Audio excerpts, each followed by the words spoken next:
नमस्कार मित्रांनो, आता आपण आपल्या सिलेबसचा टॉपिक क्रमांक 18 सुरू करणार आहोत। यापूर्वीचे टॉपिक तुम्ही व्यवस्थित कव्हर केले असाल, इथपर्यंत आलात याचा अर्थ तुम्ही सिरियसली अभ्यास करत आहे असं मी गृहीत धरतो। तर कुठल्याही प्रकारचा वेळ न घालवता आपण आता सरळ टॉपिक क्रमांक 18ला सुरुवात करूया। तर टॉपिक क्रमांक 18 आहे आपला 15 आणि 16व्या शतकाच्या दरम्यान जी राजकीय अर्थव्यवस्था होती, राजकीय व अर्थव्यवस्थेचं काय स्वरूप होतं तो टॉपिक आहे आपला। आणि यावर सिलेबस जरी छोटासा असेल तर प्रश्न खूप मोठ्या डायव्हर्सिटीचे प्रश्न यावर येतात, आपल्या लक्षात येईल। आता तर प्रांतीय राजघराणे जे होते त्याचा उदय आपल्याला 15व्या आणि 16व्या शतकात पाहायला मिळतो। जसं बंगालमध्ये आहे, काश्मीरमध्ये जैनुल आब्दीन आहे, गुजरातमध्ये एक सल्तनत आहे, बंगालमध्ये आहे, म्हणजे या सर्वच्या सर्व मुस्लिम सत्ता आहेत। याआधी आपण बघितलेलं आहे की वायव्येकडून आक्रमण झालेलं आहे आणि वायव्येकडून आक्रमण झाल्यानंतर भारतामध्ये मोठ्या प्रमाणात मुस्लिम सत्ताधीश आपले सत्तेचा विस्तार करू लागले, सत्ता प्राप्त करू लागले आणि या ठिकाणी नंतर त्यांनी आपल्या सत्तेची निर्मिती केली। यापैकीच बंगाल, काश्मीर, गुजरात 15-16 शतकात आपली सत्ता स्थापना केली, तो आपल्याला विस्तार बघायचा आहे।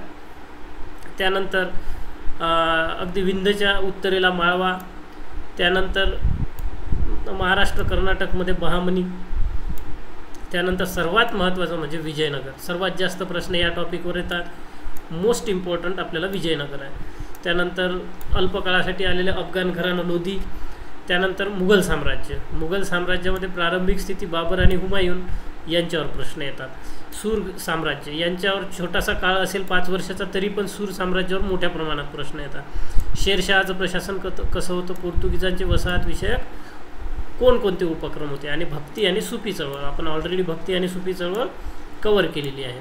तर प्रश्न पहा कोणकोणते आलेले आहेत। आता पहिला जो टॉपिक आहे या ठिकाणी, पहिला टॉपिक म्हणजे प्रांतीय राजघराण्याचा उदय, त्या बाबतीत कोणकोणते प्रश्न आलेले आहे। तर ऐतिहासिक स्रोतातून मिळालेल्या बहमनी राज्याची समाजव्यवस्था आणि अर्थव्यवस्था कशी होती, 2010 मध्ये आलेला प्रश्न आहे, डिस्कस करायचा आहे आपल्याला। त्यानंतर पुढचा आहे 2005 आणि 7ला रिपीट झालेला प्रश्न आहे, बहामनी राज्य, यावर एसी लिहायचा आहे।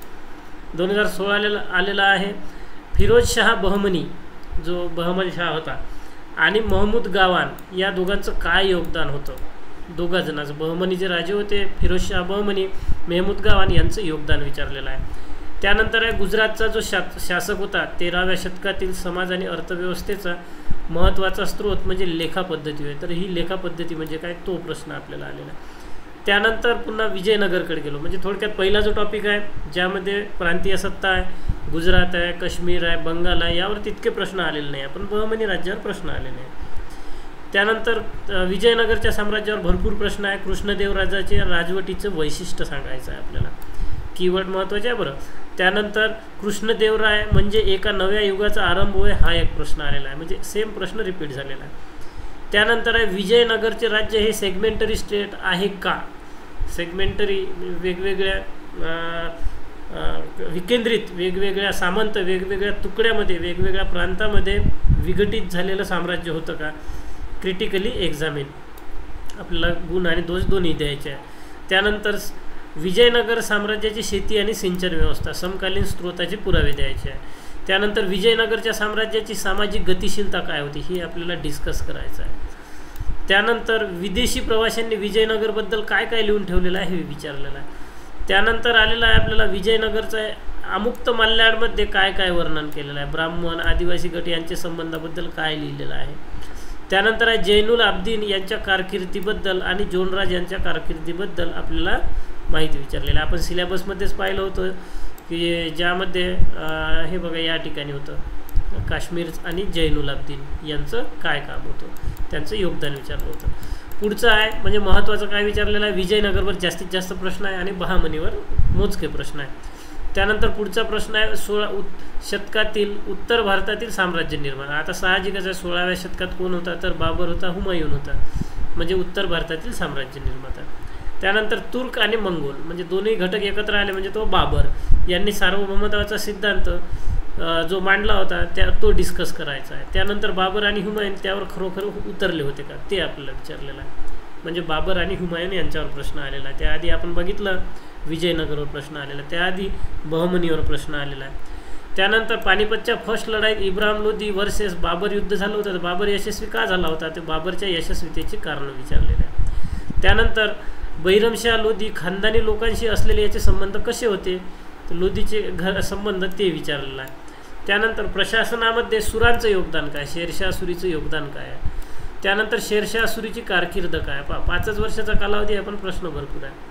त्यानंतर शेरशाह सुरीमध्ये सिंहाचे आणि कोल्ह्याचे दोन्ही गुण एकत्र होते. तर कोणते होते सिंहाचे गुण आणि कोल्ह्याचे गुण, ते द्यायचे आहे. अलाउद्दीन खिलजी आणि शेरशाह सुरी यांचं कृषीविषयक सुधारणा धोरण द्यायचं आहे. पुढचा प्रश्न आहे, भारतात पोर्तुगीजांचे आगमन आणि महत्त्व हे हिंद महासागरावरील नियंत्रणाचे परिणाम होते. काय महत्त्व होतं त्यांचं, 1498ला आलेच होते, तर तिथून 15व्या आणि 16व्या शतकामध्ये त्यांचं काय महत्त्व होतं. समुद्री व्यापार नियंत्रणासाठी कार्टाज प्रणाली वापरल्या गेली होती पोर्तुगीजामार्फत. ही कार्टाज प्रणाली काय होती ती आपल्याला एक्सप्लेन करायची. त्यानंतर नेक्स्ट क्वेश्चन आहे जो 3दा रिपीट झालेला आहे, कबीर नानक यांचं योगदान काय होतं. आपण हे ऑलरेडी बघितलेलं आहे याच्या आधी. 15व्या आणि 16व्या शतकातील धार्मिक चळवळीची कारणं कोणती होती, हा सुद्धा प्रश्न. भक्ती आपण कव्हर केलेला आहे. भक्ती म्हणजे साधारणपणे आता आपण 18व्या टॉपिकमध्ये आहोत ना, याच्या आधी 13, 14, 15, 16 मध्ययुगापासून जसं संगमयुग संपते तिथून आपण या टॉपिककडे हळूहळू सुरुवात केली होती. त्यानंतर प्रत्येक टॉपिकमध्ये जवळजवळ भक्ती आपल्याला वेगवेगळ्या आस्पेक्टनं अभ्यास करायचा आहे.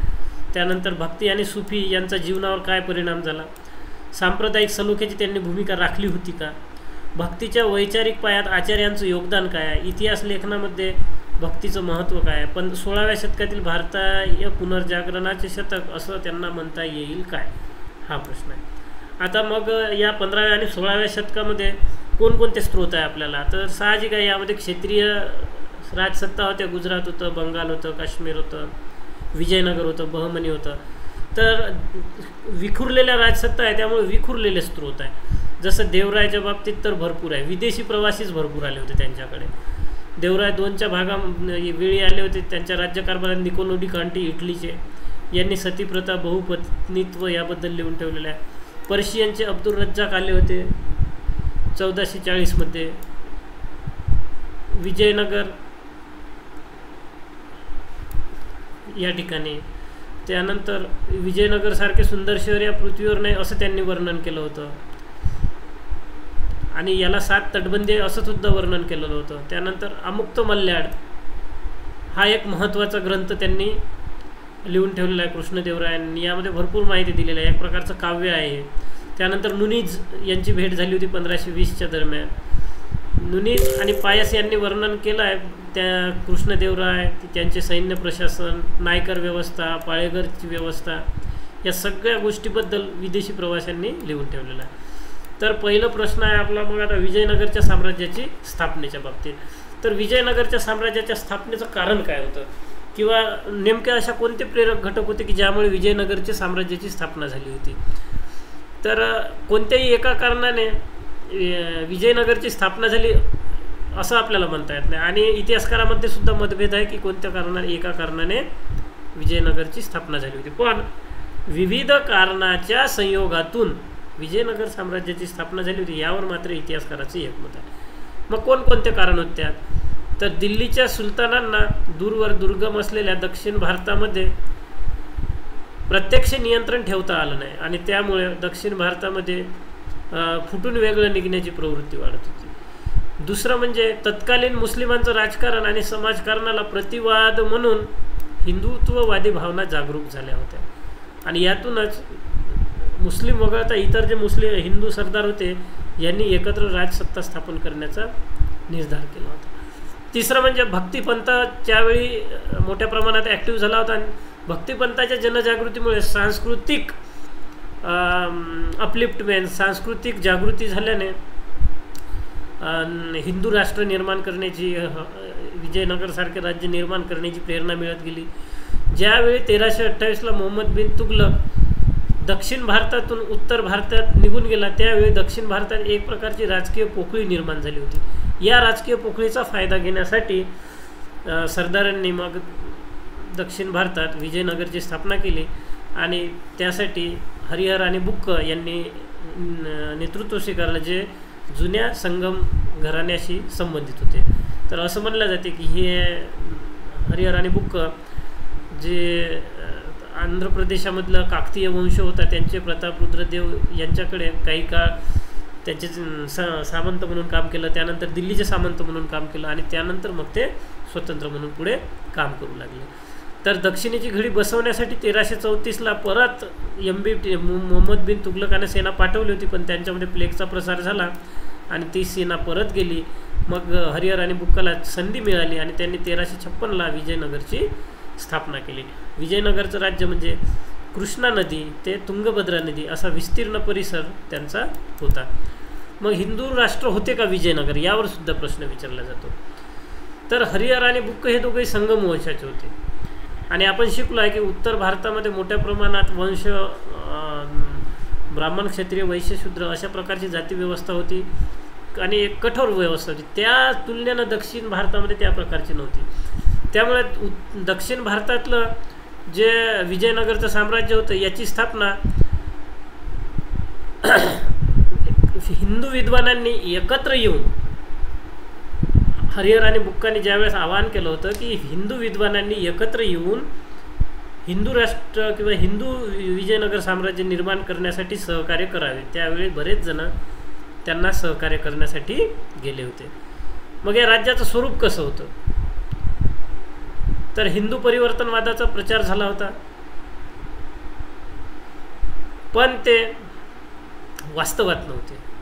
याचं कारण असं म्हणता येते, हिंदू परिवर्तनवादाचा विचार झाला, हिंदू विद्वानांना आवाहन केलं हरिहर बुक्कांनी, मग ते आले सुद्धा हिंदू विद्वान, त्यांनी साम्राज्य निर्मितीला मदतसुद्धा केली, पण तरीही विजयनगर हे हिंदू राष्ट्र होतं असं म्हणता येत नाही. कारण ज्याप्रमाणे मुस्लिम शासकांनी हिंदू शासकांसोबत भेदभावाची वागणूक दिली किंवा मुस्लिम शासकांनी जिजिया कर लावला, त्यांच्याकडून गैरमुस्लिम म्हणून वेगवेगळे कर वसूल केले, त्या पद्धतीनं भेदभावाची भूमिका विजयनगरच्या राजांनी राबवली नाही. कारण त्यांनी मुस्लिमांना त्यांचा धर्म पालन करण्याची अनुमती दिली, त्यांच्यासाठी मस्जिदसुद्धा बांधल्या गेल्या होत्या विजयनगरमध्ये, ते स्वतंत्र होते बांधायला. म्हणजे हिंदू प्रजेत आणि मुस्लिम प्रजेत विजयनगरच्या राजांनी भेदभाव केला नाही. या उलट जे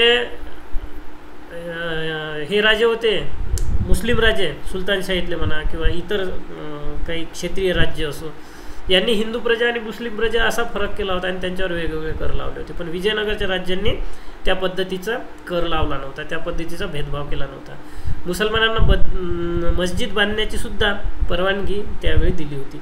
मोठ्या प्रमाणात बहामनशाहीतील मुस्लिम तीरंदाजांना देवराय दुसऱ्यांना विजयनगरच्या साम्राज्यात सेनेत सुद्धा दाखल करून घेतलं होतं आणि विजयनगरच्या साम्राज्यात मोठ्या प्रमाणात मुस्लिम व्यापारीसुद्धा येऊन व्यापार करत होते. त्यामुळे यावरून आपण म्हणू शकतो की विजयनगरचं साम्राज्य हे मुस्लिम हिंदू राष्ट्र होतं असं नाही म्हणतात, तर ते एक प्रकारचं लिबरल उदारवादी राज्य होतं. तर मग विजयनगर राज्याचं स्वरूप नेमकं कसं होतं, तर याआधी आपल्याला प्रश्न विचारलेला आहे की ते एक सेग्रेगेटेड स्टेट होतं का, विखंडित स्वरूपाचं राज्य होतं का, की केंद्रीय स्वरूपाचं राज्य होतं. तर याबाबत दोन दृष्टिकोन आहे. पहिला दृष्टिकोन काय म्हणतो, केंद्रीकृत राज्याचं मॉडेल होतं. विजयनगरचं साम्राज्य हे केंद्रीकृत राज्याचं मॉडेल होतं. मग याचं कोण प्रतिपादन करते, तर नीलकंठ शास्त्री प्रतिपादन करतात की हे केंद्रीकृत राज्याचं मॉडेल होतं. मग यांनी उदाहरण दिले की नायक नावाची जी यंत्रणा होती, ज्या माध्यमातून राजा नायकांना नेमणूक द्यायचा आणि नायक त्या ठिकाणचं काम पाहायचं आणि सरळ सरळ जे केंद्र आहे त्यांच्याकडे काही महसूल द्यायचा किंवा सैन्य पाठवायचा, वेळोवेळी युद्धात सहभागी व्हायचा, म्हणजे राजाचं नियंत्रण नायकावर होतं. दुसरं म्हणजे अमरम नावाची जी भूमी वगैरे वाटप केली जायची, त्यांचेसुद्धा अधिकारी राजाच्या अंतर्गत काम करायचे. म्हणजे या ठिकाणी सुद्धा म्हणजे नायक हा जो मोठा परिसर होता त्या ठिकाणी सुद्धा केंद्रीकृत मॉडेल होतं. अमरमसारखे छोट्या भूमी होत्या त्या ठिकाणी सुद्धा म्हणजे केंद्राचंच नियंत्रण होतं, म्हणजे केंद्रीकृत मॉडेल होतं असं त्यांनी म्हटलेलं आहे. कोणी, नीलकंठ शास्त्री यांनी. त्यानंतर डोमिंगो पेस आणि नुनीज यांनी भेट दिली होती विजयनगरला. यांनी सुद्धा म्हटलं होतं की राजा बोलेल तेच नायकांना करावं लागते. मग यावरून सुद्धा असं म्हणू शकतो की केंद्रीकृत शासनाचं मॉडेल त्यावेळी अस्तित्वात होतं. मग दृष्टिकोन दुसरा आहे की विखंडित राज्य होतं, केंद्रीकृत तर नव्हतं. मग विखंडित राज्य होतं म्हणजे सामंताच्या हाती सत्ता होती असं म्हणणार कोण आहे, तर बर्टेनस्टीन नावाचा एक इतिहासतज्ञ. बर्टेनस्टीन काय म्हणतो की विखंडित स्वरूपाचे राज्य होते.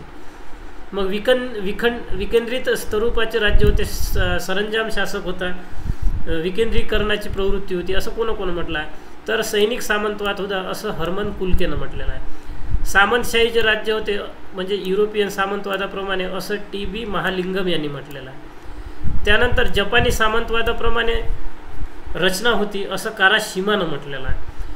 त्यानंतर सुब्बारायलू काय म्हणतात किंवा DN झा आहे, RS शर्मा आहे, यांनीसुद्धा विजयनगरचं राज्य हे सामंती राज्य होतं असं म्हटलेलं आहे. म्हणजे जे महत्त्वाचे मार्क्सवादी आहे यांनीसुद्धा म्हटलं की विजयनगरचं राज्य हे सामंती राज्य होतं.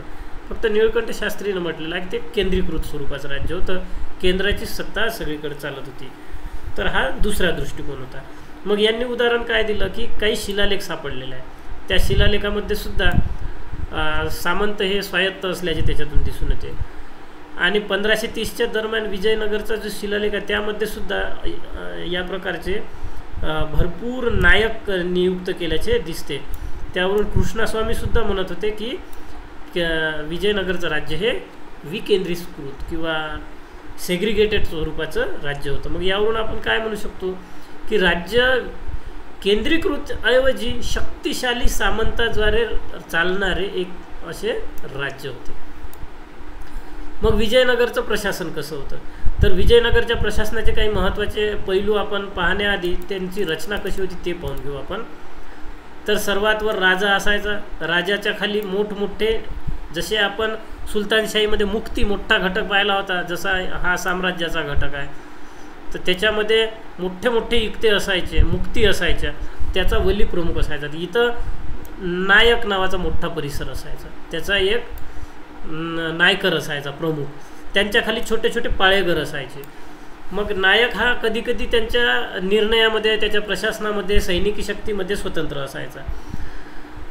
मग हे झालं राजा, नायक, पाळेघर या प्रकारची प्रशासकीय किंवा सैनिक रचना. मग यांचं साम्राज्य कशा प्रकारचं होतं की जसं सगळ्यात मोठं जे साम्राज्य आहे, साम्राज्याचे मंडलममध्ये रूपांतर केलं जायचं. मंडलमचं नाडू वलनाडूमध्ये किंवा कोल्लममध्ये रूपांतर केलं जायचं. त्यांच्या खाली नाडू असायचा, त्यांच्या खाली स्थळ असायचा मोजक्या 4-5 गावा मिळून, आणि सर्वात छोटा ऊर किंवा छोटं गाव असायचं. आता अग्रहार ब्रह्मदेय गाव आपण याआधी शिकलो आहे, त्यामुळे ऊर हे सुद्धा एक गावच आहे, सामान्य गाव, आणि अग्रहार ब्रह्मदेय हे दान दिलेले गावं होते. मग यांचं प्रशासन कसं चालायचं? या ठिकाणी नायकर पद्धती होती. नायकर पद्धती आपण पाहूया आता लगेच. अयंगार पद्धती होती, अमरम पद्धती होती. त्यानंतर राजा हा रचनेचा सर्वोच्च घटक होता, प्रशासकीय आणि सैनिकी रचना होती. तर अशा प्रकारचं हे थोडक्यात राज्य. आता आपण एक एक टॉपिक पाहूया की अमरम म्हणजे काय होतं. अमरम पद्धतीमध्ये काय होते की जे राजकीय अधिकारी आहे किंवा क्षेत्रीय गव्हर्नर आहे, या अमरम पद्धतीमध्ये त्यांना राजाकडून मिळणारे भूमी आणि राजस्व अधिकार असतात. म्हणजे राजा त्यांना भूमी देतो किंवा जमिनीचे अधिकार देतात, प्रशासनाचे अधिकार देतात क्षेत्रीय अधिकाऱ्यांना. ही पद्धती अमरम पद्धती. याआधी आपण भूमी अनुदान पद्धती बघितली होती. त्या भूमी अनुदानाच्या जागेवर आता अमरम पद्धती, यामध्ये राजाकडून भूमी अनुदानाचे अधिकार मिळतात अधिकाऱ्याला.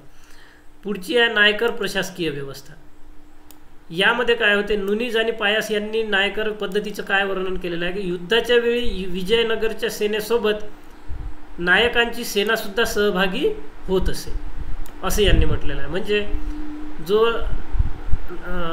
नायक आहे त्या नायकाला युद्धामध्ये सहभागी व्हावं लागत होतं, हे आपल्याला मान्य करावं लागते. म्हणजेच काय तर नायक हा काही प्रमाणात स्वतंत्र होता असं म्हणता येते, फक्त राजानं सांगितल्यानुसार त्याला युद्धात सहभागी व्हावं लागत होतं. नायकर व्यवस्था या प्रकारची आहे. त्यानंतर नायक म्हणजे कोण असायचा, तर एक प्रकारचा हा राजाचा सामंतच होता, दुसरा तिसरा कोणीच नव्हता. मग सामंतांना मात्र या एक विशेष असे अधिकार होते, या सामंतांची बदली होत नव्हती. आपण ज्यावेळी सुलतानशाहीचा अभ्यास केला त्यावेळी जो इक्ताचा जो प्रमुख होता किंवा जे इक्तेदार नाही, मुक्तीचा प्रमुख जो वली होता, त्या वलीची बदली होत होती. पण यावेळी विजयनगरच्या काळात काय झालं, जो सामंत होता त्या सामंताची बदली नव्हती होत, तो त्या ठिकाणचा अनुवंशिक प्रमुख होत होता, यांची बदली होत नव्हती. पण जे गव्हर्नर आहे किंवा जे अमरमचे अधिकारी आहे यांची मात्र बदली होत होती, कारण ते वांशिक नव्हते. या नायकांना कर वसुलीचा पूर्ण अधिकार होता. मग कर ठरवून त्यापैकी निश्चित भाग हे स्वतःकडे ठेवत होते, सैन्याचा खर्च करत होते, पगार खर्च करत होते, स्वतःचा खर्च करत होते, आणि उर्वरित जे अतिरिक्त उत्पन्न आहे ते केंद्रीय राजाकडे, जे विजयनगरचे सम्राट आहेत त्यांच्याकडे पाठवत होते. मग हे जे सामंत आहे याच्यात काही खूप मोठे मोठ्या भूमीचे मालक झाले होते, काहीचा क्षेत्रीय विस्तार खूप मोठा होता. मग यांना अमरनायकसुद्धा म्हटलं जात होतं. म्हणजे जो मोठा नायक आहे त्यांना अमरनायकसुद्धा म्हटलं जात होतं. मग या अमरनायकाचा प्रतिनिधी विजयनगर साम्राज्याच्या जे दरबार आहे त्या दरबारात तिथं हजरसुद्धा राहत होता. यांना केंद्राने अमरम भूमी देऊन सैनिक कार्य निश्चित केलेली होती.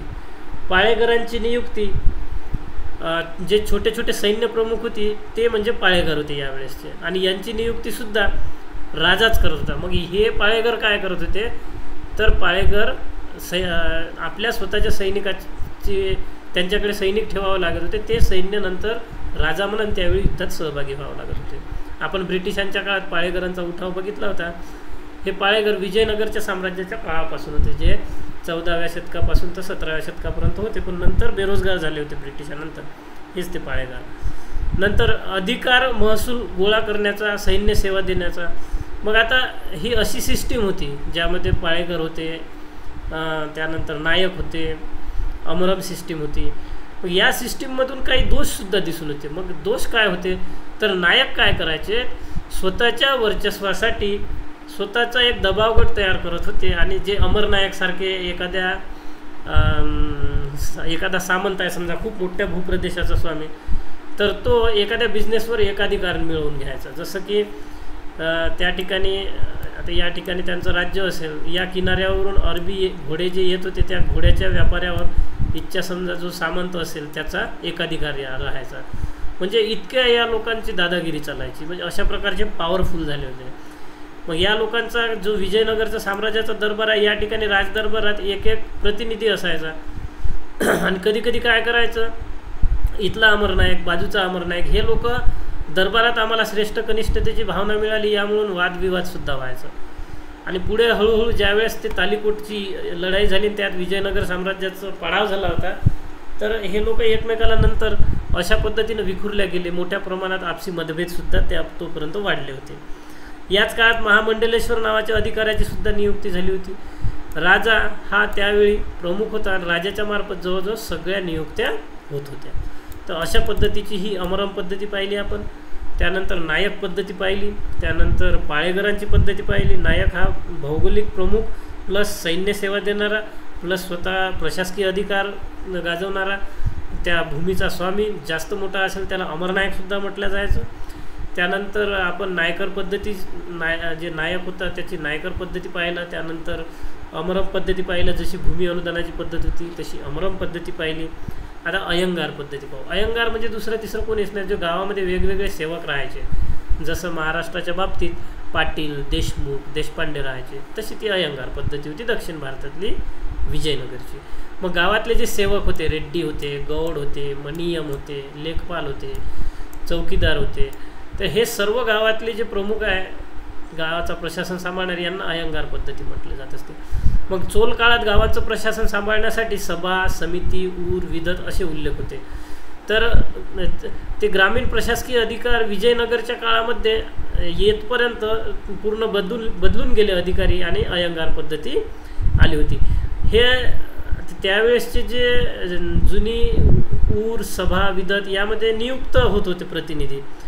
पण आता जी अयंगार पद्धती आली यामध्ये वांशिकतेने मिळत होती पद्धती, आणि ही पद्धती पैशाद्वारे राजा किंवा सामंत खरेदी विक्रीसुद्धा करू शकत होता. तर अशा पद्धतीची अयंगार सिस्टीम म्हणजे गावामध्ये सेवा देणाऱ्या अधिकाऱ्याची एक प्रकारची सिस्टीम. आता कृष्णदेवराय त्यानं जो आमुक्तमाल्यात ग्रंथ लिहिला त्याच्याबद्दलचा आलेला प्रश्न. तर आमुक्तमाल्यात हे तेलुगूमध्ये लिहिलेला एक प्रकारचं महाकाव्य आहे. आणि या आमुक्तमाल्यांमध्ये काय आहे, तर जी देवी अंदाल आहे आणि रंगराज जे विष्णूच्या अवताराचे देवता आहे, या दोघांचे जी कहाणी आहे, लग्नाची कहाणी आहे, ती कथा अमुक्तमाल्यामध्ये कृष्णदेवराय यांनी लिहिलेली आहे. आणि एक प्रकारचं महाकाव्य, सुंदर महाकाव्य याला दर्जा मिळालेला आहे. तर नंतरच्या काळात बऱ्याच भाषेमध्ये भाषांतरितसुद्धा अमुक्त मल्ल्याड झालेला आहे. तेलुगू भाषेमध्ये लिहिला गेलेला आहे. यामध्ये त्यांनी राजाचे कर्तव्य सांगितलेले आहे, प्रशासकीय सल्ला सांगितलेला आहे, ब्राह्मण, स्थानिक आदिवासी यांच्याशी कसे संबंध असावे त्याबद्दल मार्गदर्शन केलेलं आहे. तर कृष्णदेवरायाच्या काळात राजा सर्वोच्च होता, सल्लागारी मंत्री परिषदसुद्धा होती. राजाने जे दिसते त्याकडे दुर्लक्ष न करता चांगल्याचे रक्षण करून दुष्टांना शिक्षा करणे हा उद्देश बाळगावा लागतो. त्यानंतर साम्राज्याचं आत्ताच आपण बघितलं मंडलम किंवा वलनाडूमध्ये विभाजन झालेलं होतं. त्यानंतर त्याचं नाडूमध्ये झालं होतं. त्यानंतर स्थळ, त्यानंतर ऊर अशा पद्धतीनं विभागणी झालेली होती. त्यानंतर कर वसुली पद्धती, मध्यम स्वरूपाची कर वसुली पद्धती त्या काळामध्ये राबवली गेलेली होती. व्यापार वाणिज्याचा कर होता, भूराजस्वाचा कर होता, घर, पशु या सर्व बाबीचा त्या ठिकाणी त्यांनी कर लावलेला होता. मग जे कर महसूल जमा होत होता त्याच्या खर्चाची विभागणीसुद्धा कशी करायची हे सुद्धा कृष्णदेवराय यांनी वर्णन केलेलं आहे. जसं की 50% हा सैन्याचा खर्च, 25% दरबारी खर्च आणि 25% राजकोषात जमा ठेवायचा होता, म्हणजे जेणेकरून जे इमर्जन्सी येईल त्यावेळी खर्च करता येईल. आणि प्रशासनाचा नोंदी ठेवण्यासाठी राजवाड्याजवळ एक 40 खांबाचा दिवाणखाना बांधलेला आहे. आणि त्या दिवाणखान्यामध्ये वेगवेगळे जे लेखक आहेत ते आपल्या नोंदी त्या ठिकाणी लिहिण्याचं काम करतात. आणि ही सेम बाब अब्दुल रज्जाकने सुद्धा त्याच्या ग्रंथामध्ये नोंदवून ठेवलेली आहे. त्यामुळे ही बाब सत्य मानायला हरकत नाही. आता भक्तीचे संदर्भसुद्धा या काळात दिसून येतात. भक्तीचे संदर्भ काय दिसून येतात तर वैष्णव संत अंदाल आणि विष्णू भक्तीवर आधारित काव्यरचना या काळात झालेली होती. आत्ताच आपण बघितलं अंदालचं महत्त्व अमुक्त मल्ल्यादमध्ये सुद्धा दिलेलं आहे. या कवितेत धर्मगुरू ब्राह्मण, राजांचे किल्ले, राजवाडे, विखुरलेले आदिवासी यांचे संबंधसुद्धा दाखवलेले आहे. किल्ले उंच डोंगराळ भागात संरक्षण पुरवते असं सुद्धा सांगितलेलं आहे. ब्राह्मण सल्लागार, विद्वान म्हणून या राज्यात काम करतात ही सुद्धा माहिती त्यांनी दिलेली आहे. राजांनी ब्राह्मण आणि मंदिरांची काळजी घेतलेली आहे हे सुद्धा त्यांनी सांगितलेलं आहे. नायक नावाचा महत्त्वाचा व्यक्ती, कुरुबा, वक्कालिंगम अशा आदिवासी गटांची त्यांनी माहिती दिली. आणि हे आदिवासी गट राजांना सहकार्य करतात. त्यामुळे राजांनी या आदिवासी गटांना वेगवेगळ्या पदव्या दिल्या, अमरम दिले, जमीन भूदान, आणि राजदरबारात त्यांना विशेष अधिकारी पदावर नेमणूकसुद्धा दिलेली होती. त्यानंतर पुढं काय सांगितलेलं आहे की राजदरबार ब्राह्मणांनी सांस्कृतिक मूल्ये दिली होती, आदिवासींनी लष्करी पराक्रम दिला होता, निष्ठा दिली होती आणि राजांनी राज्य निर्माण केलं होतं. अशा प्रकारचं वर्णन अमुक्त मल्ल्याडनं केलेलं आहे. मग यावरून जे कृष्णदेवराय होते यांच्यामध्ये राजकीय, सामाजिक, धार्मिक इत्यादी माहिती त्यांनी संकलित करून अमुक्त मल्ल्याड हा ग्रंथ लिहिलेला आहे. मग त्यांनी कर कोणकोणते लावले होते तर कराची माहितीसुद्धा अमुक्त मल्ल्याडमध्ये दिलेली आहे. 33% ते 16%, 1/3 ते 1/6 हा त्यांचा भूराजस्वाचा साधारणपणे एक रफ निकष होता, इतका लावत होते. त्यासोबत विवाह कर होता, व्यापार कर होता, सीमाशुल्क होतं. या कराची पुष्टी अब्दुल रज्जाकने सुद्धा केली आहे. लग्न केलं तर त्यावर सुद्धा कर लागत होता हे सुद्धा त्यांनी लिहिलेले आहे. अमुक्त मल्ल्याडमध्ये घोड्याच्या व्यापाराचं वर्णन केलेलं आहे. नुनीजनं सुद्धा केलेलं आहे. त्यावरच्या टॅक्सचं वर्णन केलेलं आहे. त्यानंतर व्यापार शत्रूकडे जास्त जाऊ नये याबद्दल सुद्धा चर्चा केलेली आहे. म्हणून समुद्री व्यापाराला त्यांनी प्राधान्य दिलं आणि पोर्तुगीजासोबत चांगले संबंध ठेवले असं सुद्धा त्यांच्यात सांगितलेलं आहे. जेणेकरून पोर्तुगीजाचं समुद्रावर नियंत्रण होतं. तर पोर्तुगीजासोबत विजयनगरच्या राजांनी फ्रेंडशिप, मित्र करार करून ठेवले. त्यामुळे समुद्रावर सुद्धा विजयनगरच्या राजांचं श्रेष्ठत्व शिल्लक राहिलं. मग याचे उल्लेख कुठे कुठे आहे तर कर्नाटकमध्ये कट्टू कोडगे या ठिकाणी आणि कन्नर अभिलेखी या ठिकाणी. सिंचनाचे उल्लेख कुठे कुठे आहे तर दशवनातून राज्याचे उत्पन्न वाढले होते असं याच्यात सांगितलेलं आहे. आणि दशवन हा तामिळनाडूचा शुष्क एरिया होता. म्हणजेच या दशवनामध्ये सिंचनाची सुविधा विजयनगरच्या राज्यांनी केली होती म्हणून उत्पन्न वाढलं होतं. त्यानंतर मंदिराद्वारे सिंचनाची सुविधा उपलब्ध केल्या जात होती. जसं की कोट्टूर कोडगे आपण म्हटलं या ठिकाणी दुष्काळी भाग असून सुद्धा सिंचनाने उत्पन्न वाढल्याचा शिलालेखामध्ये उल्लेख आहे. आणि या काळात जे शिलालेख सापडले जवळजवळ 3000पेक्षा जास्त शिलालेख सापडलेले आहे. ताम्रपत्रसुद्धा मोठ्या प्रमाणात सापडलेले आहे. त्यामुळे रेकॉर्ड शिलालेख आणि ताम्रपटाचे रेकॉर्ड भरपूर आहे. विजयनगरची माहिती देणारे परदेशी प्रवासी कोण कोण होते हा सुद्धा प्रश्न येऊन गेलेला आहे. आपण विजयनगरचं राज्य तुम्ही पुस्तकात पाहिलं असेल. आता आपलं रिव्हिजन असल्यामुळे तितकं बारीक नाही जाता येणार. साधारणपणे कृष्णा ते तुंगभद्रा ही कृष्णा नदी आणि ही तुंगभद्रा नदी याच्या दरम्यान जो राज्य होतं ते विजयनगरचं राज्य होतं. तर विजयनगरची माहिती आपल्याला कोणाकोणा दिलेली आहे. मग तर विजयनगरची माहिती देणारे महत्त्वाचे व्यक्ती आहे हरिहर आणि बुक्का काळामध्ये आलेल्या इब्न बतुता, देवराय दोनच्या काळात आलेला अब्दुल रज्जाक, त्यानंतर निकोलो डी कांटी आला होता, त्यानंतर कृष्णदेवरायच्या काळात आला होता पेस, डोमिंगो पेस आणि नुनीज, आणि बार्बोसा आला होता जो किनारी भागामध्ये फिरून रेकॉर्ड करून गेला होता. तर दक्षिण भारतात 14व्या आणि 17व्या शतकात शिखरावर असणाऱ्या साम्राज्याला भेटी देणारे मोठ्या प्रमाणात विदेशी प्रवासी जास्त. इतके विदेशी प्रवासी जे आले आणि त्यांनी नोंदी करून ठेवल्या असं कमी कालावधीच्या बाबतीत घडलं नाही आहे. विजयनगरचं जे राजवैभव होतं या राजवैभवाचे विविध पैलू या लोकांनी लिहून ठेवलेले. मग हरिहर आणि बुक्काच्या काळात 14व्या शतकात जो इब्न बतुता आला होता त्यानं असं लिहून ठेवलं आहे की विजयनगरमध्ये नोंदी प्रशासनाचे रेग्युलर घेतल्या जातात. हे राज्य एक प्रकारचं धर्मसहिष्णू राज्य आहे आणि व्यापार आणि वाणिज्य व्यवस्थित या ठिकाणी चालतं. इटलीचे चलन लोंटीन, पोर्तुगीजचं पुसादो आणि पर्शियाचं दिनार हे चलनसुद्धा मोठ्या प्रमाणात विजयनगरच्या किनारी भागात येतात असं इब्न बतुतानं लिहून ठेवलेलं होतं. इब्न बतुताबद्दल आपण शिकलेलो आहोत. त्यांनी लिहिलेल्या पुस्तकाचं नाव कमेंट बॉक्समध्ये नक्की सांगण्याचा प्रयत्न करा.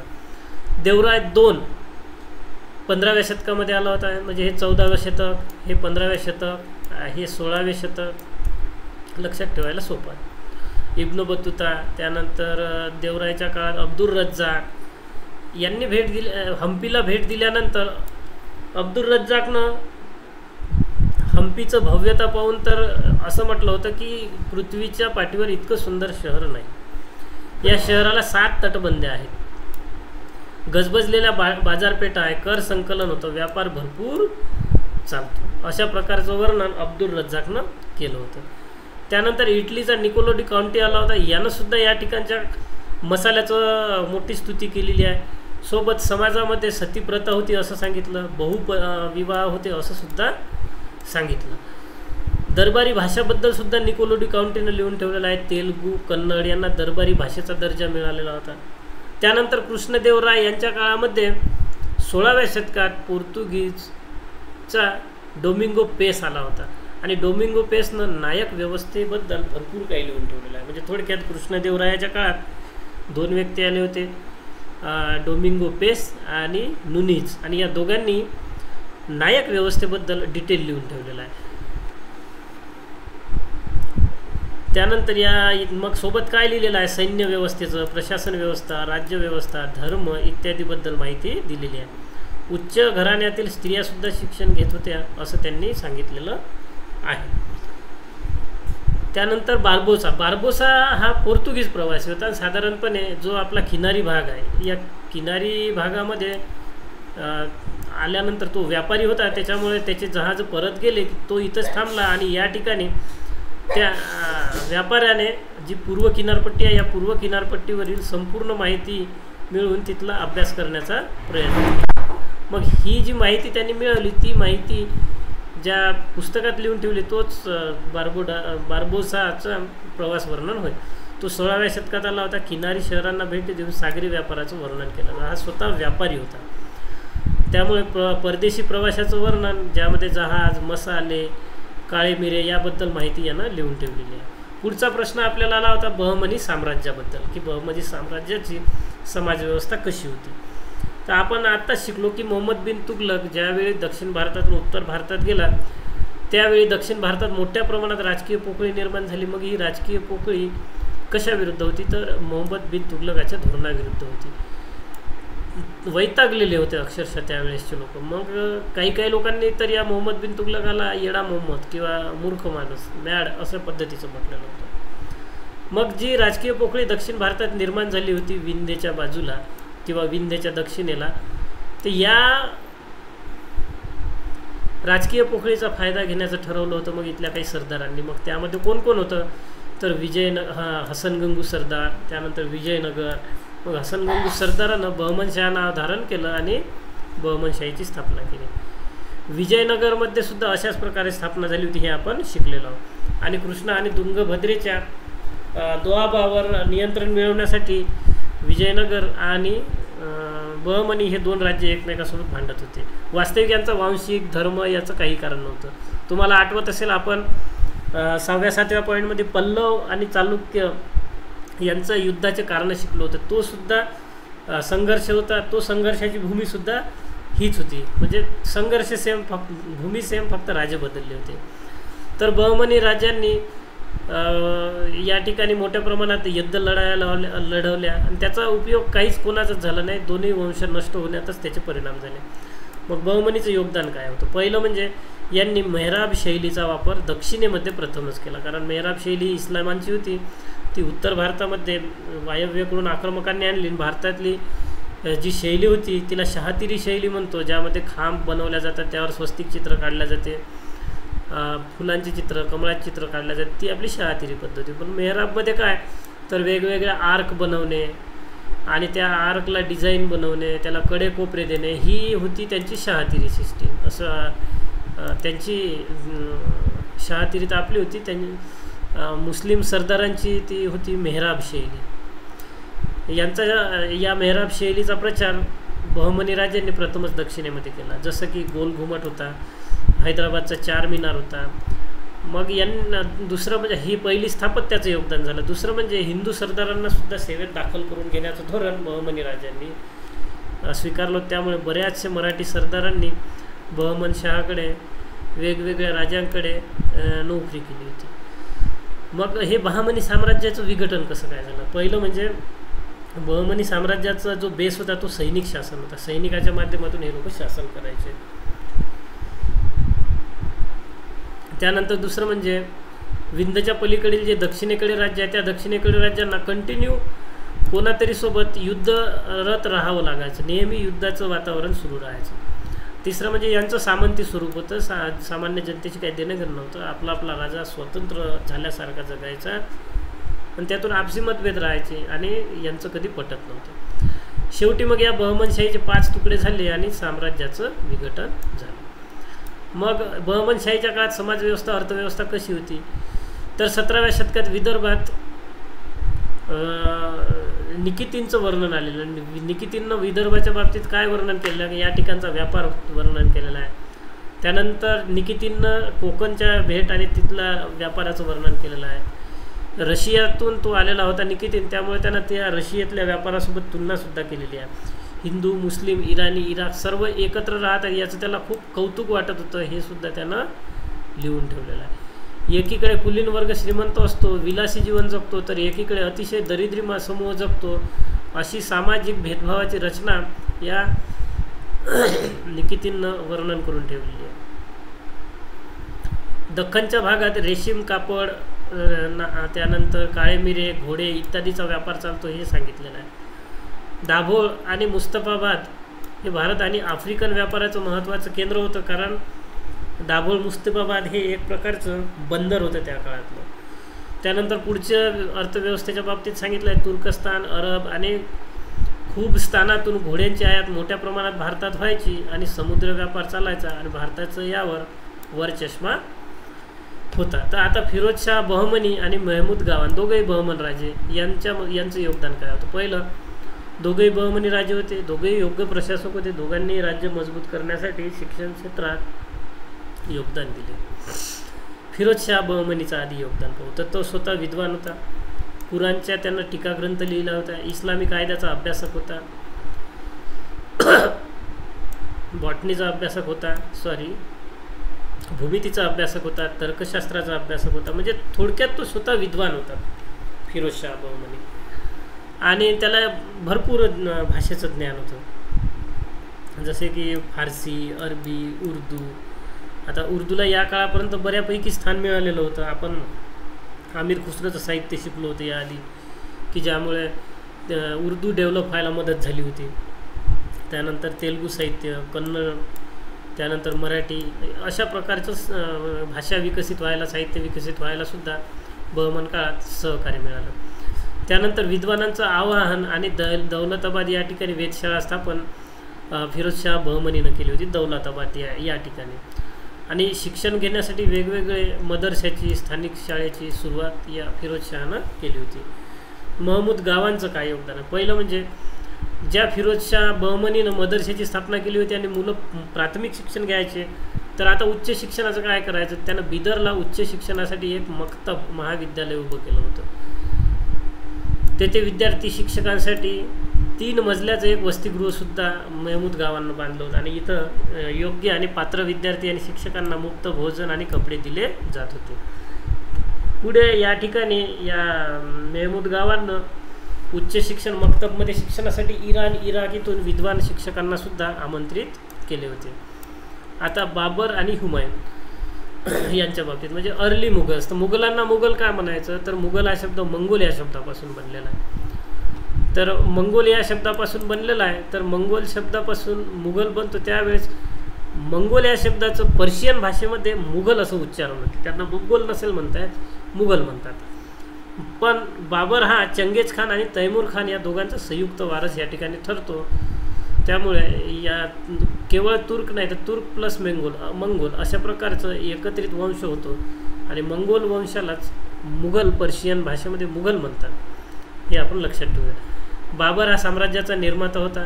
तर बाबर विजयाची कारणे काय होती? बाबर का जिंकला होता? पहिलं म्हणजे त्याची लष्करी श्रेष्ठता होती, कारण त्याच्याकडे तोफखाना होता. याआधी कोणीच तोफखान्याचा वापर केला नव्हता, बंदुकाचा वापर केला नव्हता. पहिल्यांदाच बाबरनं बंदूक आणि तोफखान्याचा वापर केला होता. आणि जो लोधी होता, लोधीकडे मोठ्या प्रमाणात हत्तीदळ होतं. ज्यावेळेस तोफखान्याचा आवाज भूम व्हायचा, तर हा आवाज ऐकून लोधीचे जे हत्ती आहे युद्धामधले ते सैरावैरा पळायचे. आणि यामध्ये त्या लोधीच्याच सैन्याचं नुकसान झालं, कारण हत्तीच्या पायाखाली ते सैन्य सापडले, चिरडले गेले तोफखान्याच्या आवाजामुळं. आणि बाबर हा युद्ध जिंकला होता. तुलगुमा पद्धत आणि अरबा पद्धत बाबरानं वापरली होती. यामध्ये डावीकडे आणि उजवीकडे म्हणजे सैनिक असेल पूर्ण, तर मध्यभागी, डावीकडे आणि उजवीकडे असे 3 ठिकाणी सैन्य ठेवले जायचे. आणि गरज पडेल त्यावेळेस इकडनं अटॅक करायचा, मग इकडनं अटॅक करायचा, आणि मग मधातूनही अटॅक करायचं. म्हणजे त्यांना ज्या पुढचे सैनिक आहे यांना पळायला काही चान्स नव्हता. आणि जर हे मध्ये सापडले तर सर्वच्या सर्व कापल्या जायचे. तर अशा पद्धतीची सिस्टीम, हिला तुलगुमा सिस्टीम युद्धाची असं म्हटलेला, वॉरफेअर तुलगुमा ही बाबरनं त्या युद्धामध्ये, पानिपतच्या युद्धामध्ये वापरली होती, पुढे खानमाच्या युद्धामध्ये. त्यानंतर राजकीय अस्थिरता. लोधी प्रशासनात सैनिकामध्ये अंतर्गत बंड होते आणि संघर्षामुळे बाबरच्या आक्रमणाला संघटित प्रतिकार करू शकले नाही. नेतृत्व व रणनीती. आता लोधीच्या तुलनेत बाबरकडे सैनिक गुण मोठ्या प्रमाणात होते आणि ऐन युद्धभूमीवर निर्णय घेण्यात कौशल्य बाबरचे भरपूर, कारण ॲक्च्युअल युद्ध लढण्यात तुर्क लोकांचा, मंगोल लोकांचा भरपूर अनुभव होता. लोधी सैन्याची भूमिकासुद्धा या ठिकाणी महत्त्वाची आहे, कारण ते सैन्य कमी शिस्तबद्ध होतं, तर बाबरचं सैन्य भरपूर शिस्तबद्ध असल्याचं आपल्याला दिसून येते. त्यानंतर बाबर हा एक साम्राज्य निर्माता होता का, किंवा त्याच्या विजयाचे परिणाम काय होते? तर काबूल, गझनी, गंधार, भारताचं क्षेत्र आणि पुढील येणाऱ्या 200-250 वर्षापर्यंत वायव्येकडून होणाऱ्या आक्रमणापासून भारताचं संरक्षण करण्याचं काम आता बाबरच्या काळानंतर झालेलं आहे. यापैकी काबूल आणि कंधार हे व्यापारी मार्गावर असल्यामुळे त्या ठिकाणी भारताचं ते व्यापारी नियंत्रणसुद्धा स्थापन झालं आणि महसूल प्राप्त झाला. मध्य आशियाच्या राजकारणात आता भारताचा प्रभाव वाढला होता, कारण भारतात काबूल, कंदार, लाहोर हे अशा ठिकाणी भारतीयांची सत्ता स्थापन झाली. त्यामुळे आशियाच्या राजकारणात भारताचा आता बोलबाला वाढला होता. राजपताला श्रेष्ठता व दर्जा मिळवून प्राप्त करून देण्यासाठी अमीर व राजा यांच्यामध्ये कमी फरक होता. पण जसं बाबर राजा झाला, तो मुघल सम्राट झाला, तेव्हा बाबरने सम्राट आणि इतर जे अमीर होते, कुलीन वर्ग होते, यांच्यामध्ये फरक असल्याचं दाखवून दिलं. मग याचा फायदा राजाचं पद वर्ष श्रेष्ठ असं होण्यात झालं. आणि सुलतान काळात गुलामसुद्धा राजाचा खून करत होते, पण यानंतर मुघल काळामध्ये अशा प्रकारचं जी वाईट परंपरा आहे ती काही दिसून येत नाही. कारण तैमूर किंवा चंगेज खान यांच्यामध्ये सुद्धा वारशानेच राजा व्हायचा आणि या पद्धतीनं असं कपट कारस्थानं नव्हती व्हायची. हुमायूनला बाबरचा सल्ला. हुमायूननं मरण पावताना बाबरला काही सल्ले दिले होते. हे सल्ले सुद्धा खूप महत्त्वाचे आहे आणि या सल्ल्यामुळे पुढे जे हुमायूनचं धोरण आहे हे ठरण्यामध्ये मदत झाली. तर कोणकोणते सल्ले दिले होते? तर पहिला सल्ला दिला होता की जे स्वतःचं साम्राज्य आहे ते स्वतःच्या साम्राज्याचं विभाजन करायचं आणि स्वतःच्या भावाला इतर पदावर नेमणूक करायचं. कारण साम्राज्य जर तोडलं तर तिथून ती विभाजनाची प्रक्रिया जोरात होत असते. मोठ्या प्रमाणात जनता हिंदू असल्यामुळे आपल्याला उदार धोरण राबवावे लागेल, त्यातून धार्मिक हस्तक्षेप कमी होईल आणि मुस्लिमांनी सुद्धा हिंदूच्या धर्म बाबीमध्ये हस्तक्षेप करू नये असा सल्ला हुमायूनला बाबरने दिला होता. मग पानिपतला जी वेगवेगळे युद्ध झाले, 1526चं आहे, 1556चं आहे, 1761चं आहे, हे महत्त्वाचे तीनही युद्ध पानिपतलाच का झाले, इकडे तिकडे का नाही झाले? पहिलं म्हणजे पानिपतचं रणनीतिक स्थान आहे. ज्या वेळेस हा आपला भारत आहे आणि इकडं खैबर खिंड आहे, या खैबर खिंडीतून कुठून तरी भारतात आक्रमण करतात. मग हा जो एवढा भाग आहे, एवढ्यातला असा विस्तीर्ण भाग, ज्या भागामध्ये सैनिकांना जाणे येणं करत होते, शिबिर लावणं होते आणि युद्धसुद्धा खेळणं होते, अशी ही भूमी जी वायव्येच्या आक्रमण रस्त्यापासून डायरेक्ट दिल्लीत जाणाऱ्या रस्त्यावर असल्याने त्या ठिकाणी युद्धाचं ग्राउंड हे दिल्लीच्या राजाच्या दृष्टीने योग्य होतं, कारण शत्रूला तिकडंच थांबवता येत होतं. आणि येणाऱ्या आक्रमकाच्या दृष्टीने योग्य होते, कारण खैबर खिंडीशिवाय दुसरा एकही मार्ग व्यवस्थित नव्हता. म्हणून सरळ तो तराईमध्ये येऊन या ठिकाणी पानिपतच्या जी बॅटलफील्ड आहे त्या युद्धभूमीवर ते सरळ सरळ येऊ शकत होते. 1540 ते 45च्या दरम्यान शेरशाह सुरीने ग्रँड ट्रंक रोड बांधला होता. आता हा ग्रँड ट्रंक रोड इतका जबरदस्त की या ठिकाणी जे सोनारगाव, या सोनारगावापासून आग्रा, मुलतान, दिल्ली, काबूल, कंधार असा हा मार्ग होता. या मार्गामुळे सुद्धा जे आक्रमक आहे ते सरळ सरळ त्या मार्गाने यायचे आणि पानिपतला सरळ पोहोचले की तिथं युद्ध व्हायचं. म्हणजे हा रोड खूप महत्त्वाचा होता असं आपल्याला दिसून येतं. त्यानंतर पुढचा प्रश्न आहे, हुमायून विलासी अकार्यक्षम होता हे असं तुम्हाला वाटते का?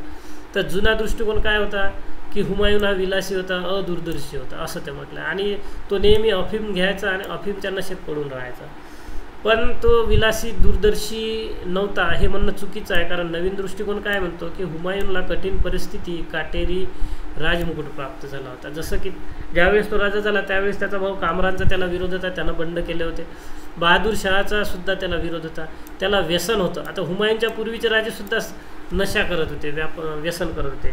म्हणजे हा एकटाच करतो म्हणून हा अकार्यक्षम असं म्हणणं चुकीचं आहे. म्हणजे आधीचे सुद्धा करत होते. राजधानी आग्र्याऐवजी दिल्लीला नेली तर त्याला दिल्ली राजधानी निर्माण करण्यातच 1.5-2 वर्ष निघून गेले होते, त्यामुळे त्याला युद्धाची तयारी करता नाही आली. त्यानंतर विश्वात एकमेव असा राजा होता हा की ज्यानं गेलेलं साम्राज्य पुन्हा मिळवलं आणि वाढवलं होतं. माळवा, गुजरात, बंगाल हे सुद्धा त्यानं पुन्हा विवेकी बुद्धीचा वापर करून प्राप्त केलं होतं. आता शेरशाह सुरीच्या बाबतीत प्रश्न आलेले आहे की शेरशाह सुरीचं योगदान काय होतं? तर शेरशाह सुरीनं जे साम्राज्य निर्माण केलं होतं ते एकदम इझी आहे. एकदम 1540, 41, 42, 43, 44, 45, 40पासून जर केलं आपण तर पहिल्यांदा काय, कनौजवर लढाई करून ताब्यात घेतलं, वायव्यात खोखरा विरुद्ध घेतलं, त्यानंतर ग्वाल्हेर ताब्यात घेतलं, त्यानंतर माळवा घेतलं, जोधपूर आणि कालिंजर अशा पद्धतीनं स्वतःचं साम्राज्य शेरशाहनं वाढवलं. पण यासोबतच काय केलं, आता साम्राज्य वाढत आहेत त्याला पैसा लागेल, सैनिक लागेल, इतका पैसा आणायचा कुठून? मग त्याच्या डोक्यात आलं की आपण अफगाणी महिलेसोबत जर लग्न केलं तर आपल्याला खूप सारा धनलाभही होईल आणि पुढचं योजना राबवणं सोपं जाईल. मग शेरशहानं काय केलं, जे अफगाणी पारंपरिक प्रथेनुसार विधवा असेल तर त्या विधवा महिलेसोबत लग्न केलं. मग या विधवा महिलेकडे तिच्या आधीच्या पतीची जी काही संपत्ती, प्रॉपर्टी असेल ही सर्वच्या सर्व शेरशहाला मिळाली. याचा उपयोग सैन्य संघटनासाठी त्यानं केला होता. बिहारचंही तसंच. बिहारचा जो शासक होता तिचा मोहम्मद शाह हा मृत होता. त्याची पत्नी दादू ही विधवा होती. मग हिच्याशी सुद्धा शेरशहानं लग्न केलं आणि मोठ्या प्रमाणात संपत्ती स्वतःच्या ताब्यात घेऊन घेतली. तसंच चुनारचा राजा होता सरंगवाणी, याने सुद्धा विधवा लाद मलिकेसोबत विवाह करून 7 मन मोती, 150 मन सोनं आणि 150 मन आभूषण प्राप्त केलं, असं अब्दुल रज्जाकनं सुद्धा लिहून ठेवलेलं आहे. म्हणजे या काळामध्ये हे मोठ्या प्रमाणात अशा प्रकारचं महिलेसोबत लग्न करून प्रॉपर्टी घेण्याचं चालत होतं. त्यानंतर गाजीपूरचा जो अमीर आहे त्याच्या खान लोहानीच्या विधवेशी म्हणजे गोहर देसाईशी सुद्धा विवाह करून त्याला 300 मन सोनं प्राप्त झालं होतं. अफगाण फातम लिकाशी विवाह त्यानं केला आणि भरपूर धन प्राप्त त्याला झाली होती. त्यानंतर शेरशहामध्ये कोला आणि सिंहाचे गुण एकत्र दिसतात का? तर शेरशाह सुरी हा कुशल सेनानायक होता, चतुर कूटनीतिज्ञ होता, सासारामच्या जहागीरदार पदावर हिंदुस्थानचा बादशाह तो झाला होता. एक साधा जहागीरदार ते सरळ हिंदुस्थानचा बादशाह असा शेरशाह सुरीचा प्रवास होता. त्यानंतर यामध्ये सिंहाचे गुण कोणते आहेत? तर तो सूरजगडच्या युद्धात बिहार आणि बंगालच्या राजास पराभूत करून आलेला होता, म्हणजे मिळालेली नव्हती याला गादी. चौसा आणि कनौजच्या युद्धात त्याने हुमायूनचा पराभव केला होता आणि हे फक्त याला 5च वर्ष मिळाले. या 5 वर्षाच्या अल्पकाळात तो इतके जिंकलेला आहे. कोल्याचे गुण कोणते होते त्या शेरशहामध्ये? पहिला होता आर्थिक गरज पूर्ण करण्यासाठी वैवाहिक संबंधाला प्राधान्य दिलं. त्यानंतर हुमायूनचा विश्वास जिंकण्यासाठी या शेरशहानं दौराह नावाच्या युद्धात स्वतः अलिप्त राहण्याची घोषणा केली होती. मग जोधपूरचा शासक मालदेवला सेमल युद्धात पराभूत करून सैन्य शक्तीसोबत कूटनीती आणि धूर्तता यांची सुद्धा त्यानं सिद्धता करून दाखवली. शेरशहाचं योगदान काय? पहिलं म्हणजे त्यानं बंडाचं दमन केलं, महामार्गाचा विकास केला, आताच आपण बघितलं. नाणी पाडली होती त्यांना, चांदीचा रुपया आणि तांब्याचं दाम असे 2 नाणी पाडले होते. त्यानंतर पुढचा प्रश्न आहे तुलनात्मक अभ्यास. अलाउद्दीन खिलजी आणि शेरशाह सुरी काय फरक आहे? तर जमीन मोजण्याची पद्धत अलाउद्दीन खिलजीची मसाहत होती, तर शेरशाह सुरीची जप्ती होती. जप्तीमध्ये जमीन महसूल 3 प्रकारच्या जमिनीतून व्हायचा: उच्च सुपीक जमीन, मध्यम सुपीक आणि कनिष्ठ सुपीक जमीन, आणि त्यानुसार कर ठरत होता. तर अलाउद्दीन खिलजीनं मसाहत पद्धत आणली होती, जमीन मोजायची, सर्वांना एकसारखा दर लावत होता आणि हा दर 50% होता. या ठिकाणी हा 1/3 ते 1/4 अशा पद्धतीचा होता. त्यानंतर कर वसुली व्यवस्था कशी होती? तर राजकीय व्यक्तीद्वारे विशेष व्यवस्था या ठिकाणी नव्हती. प्रशासकीय व्यवस्थेकडे, विभागाकडे हे काम दिलेलं होतं. स्थानिक प्रशासनाचा आराखडा तयार करून वसुली कर्मचाऱ्यांना नगद वेतनासाठी जरीबाना आणि मुहासिलाना हा कर्मचाऱ्यांना पेमेंट देण्यासाठी लावलेला टॅक्स होता. त्यानंतर मुख्य भर कशावर होता अलाउद्दीन खिलजीचा? आता कर वसुलीला आणि कर वाढ करण्याला. पण हेच का आपण शेरशाह सुरीकडे आलो तर जमीन विकास करण्याला त्यानं भर दिलेला होता. या ठिकाणी कर वाढवण्याला भर दिला. आता जमीनच नाही वाढवली कर कसा वाढवणार आहे? त्याच्यामुळे शेरशाह सूर हा थोडासा या ठिकाणी हुशार दिसून येतो. त्यानंतर प्रशासनाच्या बाबतीत अलाउद्दीन खिलजीनं शीख नावाचा एक प्रांत तयार केला होता. अमीर शक्तिशाली झाले होते आणि किनारी भागात खित्ता नावाचं एक पद होतं, ते प्रशासन सांभाळण्याचं काम करत होतं. गोदामामध्ये शेरशाह सुरीच्या काळात दुष्काळादरम्यान सुद्धा वापरण्यासाठी धान्य गोळा केलं जात होतं. म्हणजे हे लोक फार सायटेड होते, दूरदृष्टीचे होते. सरकार आणि परगणा यांच्या काळामध्ये, शेरशाह सुरीच्या काळामध्ये सरकार आणि परगण्याची स्थापना झाली होती. आपण आत्ताच बघितलं. हे केंद्रीकृत होते, विभाग प्रमुख त्यांचा प्रमुख होता. आता शेरशहाचं मूल्यांकन कसं करायचं? तर शेरशाह हा लोकमान्य प्रतिमा बनवण्यामध्ये अफगाण इतिहासकार म्हणजे शेरशाह सूर हा मोठा नेता होता, लोकोपयोगी होता, हे म्हणण्यामध्ये किंवा ही वास्तविकता तयार करण्यामध्ये अब्बास खान जो होता शेरवानी यांना श्रेय दिले जाते. म्हणजे त्यांनी म्हटलं होतं की हे असं आहे, स्तुती केली होती. अफगाणांचे इतके यश बघून शेरवानींनी सुद्धा शेरशाह सुरीच्या अपयशाकडे दुर्लक्ष केले होते. प्रशासनाच्या सुधारणा हे त्याच्यासाठी आदर्श त्यांनी मानले. मग जो कानूनगो नावाचे इतिहासकार आहे, KR कानूनगो, आधुनिक इतिहासकार आहे, यांनी म्हटलं आहे की हीच प्रतिमा स्वीकारली आणि त्यांना राष्ट्रनिर्माता ही पदवी देऊन टाकली. विन्सेंट स्मिथ काय म्हणतात? शेरशाह सुरीला अधिकचा वेळ जर मिळाला असता तर त्यानं स्वतःचा वंश स्थापन केला असता आणि मुघलांना भारताच्या परिस्थितीत वंश स्थापन करण्याची संधीच मिळाली नसते.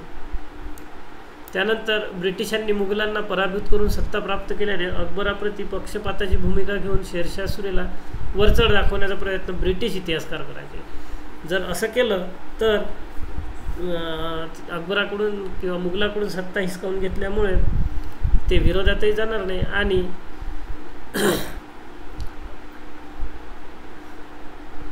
इतर जे गोष्टी पॉझिटिव्ह व्हायला पाहिजे, जसं की काही स्थानिक सरदार आहेत ते त्यांना येऊन मिळावं, तर अशा पद्धतीचे धोरण राबवायला सुद्धा मदत होईल. इतिहासकाराच्या मतानंतर शेरशाह सुरीचे प्रशासन चांगले होते पण अकबराप्रमाणे होते असे म्हणणे अतार्किक ठरेल. म्हणजे यांच्या प्रशासनात फरक होता. जैनुल आब्दीनच्या बाबतीत काय, काश्मीरचा हा राजा होता 1420 ते 1470, दीर्घकाळ 50 वर्ष. काय योगदान दिलं होतं त्यानं जैनुल आब्दीननं? तर गैर मुस्लिमांवरील हिंसाचार त्यानं थांबवला, जिजिया रद्द केला.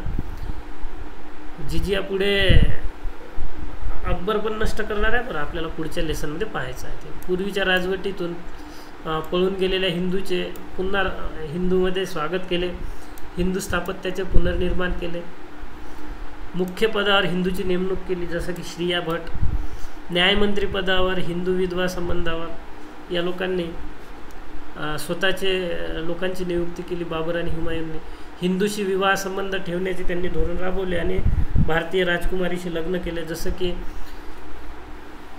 अकबराने अजमेरच्या दर्जाला जाता जाता आंबेरच्या राजकुमारीसोबत लग्न केलं होतं. ही पॉलिसी जवळजवळ बऱ्याच मुघलांनी राबवलेली आहे लग्न करण्याची.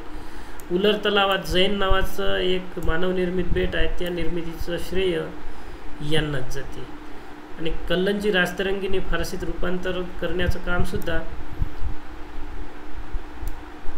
यांनीच केलं होतं बाबर हुमायूनच्या काळामध्ये. तर मला आशा आहे की तुम्हाला आजचा लेसन नक्की आवडला असेल तर लाईक, कमेंट आणि शेअर नक्की करा.